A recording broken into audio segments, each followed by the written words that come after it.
हाय दोस्तों, आप लोग कैसे हैं? ज़रूर अच्छे होंगे। तो दोस्तों, आज हमारा प्रोग्राम कहाँ लगा हुआ आप लोग को ज़रूर बता रहे हैं। आज है तारीख 27/2023।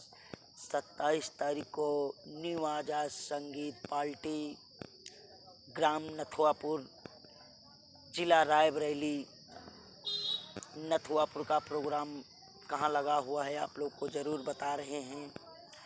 तो दोस्तों, आज 27 जून को प्रोग्राम लगा हुआ है ग्राम केवई गांव में प्रोग्राम लगा हुआ है। दाऊनगर के पास फुर्सतगंज हवाई अड्डा, दाऊनगर के बगल में केवई में प्रोग्राम लगा हुआ है।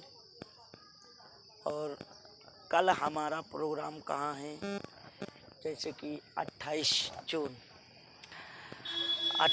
जून को हमारा प्रोग्राम लगा हुआ है भान का पुरवा बेतौरा के बगल में।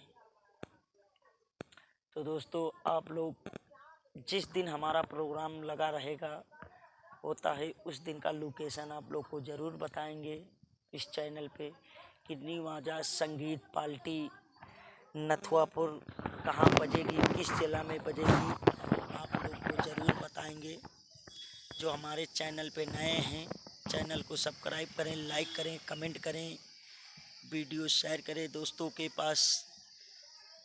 तो जैसे कि दोस्तों, हमारा प्रोग्राम आज लगा हुआ है बताया ग्राम केवई में। कल है रति भान का पुरवा, 2 दिन प्रोग्राम है। और 29 तारीख को भी प्रोग्राम है। कहाँ है आप लोगों को ज़रूर वीडियो में बताएंगे। तो 29 तारीख को प्रोग्राम जहाँ है आप लोगों को हम कल की वीडियो में ज़रूर बताएंगे। कल वीडियो आ जाएगा हमारा 11 या 12 के बीच में।